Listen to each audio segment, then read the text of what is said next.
Hey, my name is Andy, and today we're going to be comparing the interior differences between this classic luxury car and today's modern luxury cars. Let's go.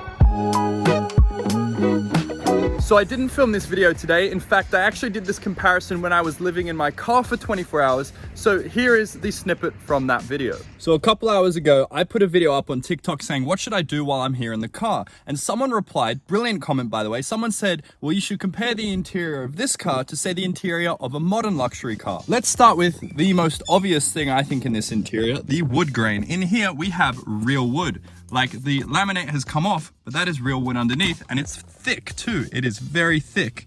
Now, modern cars don't do that because they say they prefer to keep the environment intact, but I like to think that they're just cheap. So they put a veneer or usually a fake wood, or more often than not these days, piano black plastic, just hideous black plastic. It's very rare to see whole pieces of tree as your dash. Now, another thing that's actually really common in modern cars, it's cup holders. This car actually has no cup holders. The interior has 4 ashtrays. That's right, 4. But it has 0 cup holders, which is a pain in the ass because personally I'd prefer cup holders over an ashtray. Another thing that's a little bit odd about this XJ6 is most cars, again, luxury cars, have mirrors up here in the sun visors, but they didn't bother with that. Instead, they popped the mirror in here, which is kind of cool, I guess, but this one's a bit foggy. Hello. If you're a tall guy, like this, my seating position, you're just looking at your chest. You're not looking at your head. So, I mean, that could have been better executed. Other than that, a lot has carried over. Clocks are very common, especially in modern Mercedes. They usually have a clock in there. This one actually works, which is awesome. Now, a feature so cool, I had to mention it in this little snippet, is this. This here is a shelf for a book. Now, why would you want a book in an old car like this? Well, back in the day, you didn't have sat nav, so instead you'd put your book here, and there's actually a little light that comes on just under here.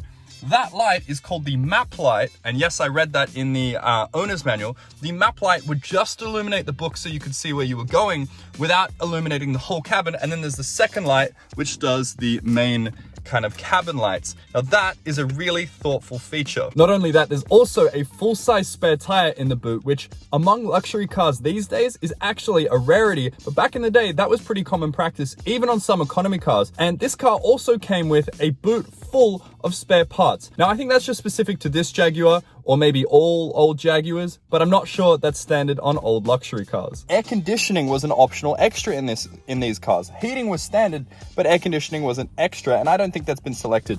One more noticeable difference, and then we'll kind of leave it at that, is everything that looks metal in this car is in fact metal. So it's not plastic covered in metal or plastic that's just silver. Every single item is heavy, it's clunky, it's real metal, and they're riveted on. That is something that I really like, especially the chrome gear selector here. That's really weighted. These end tips are real wood.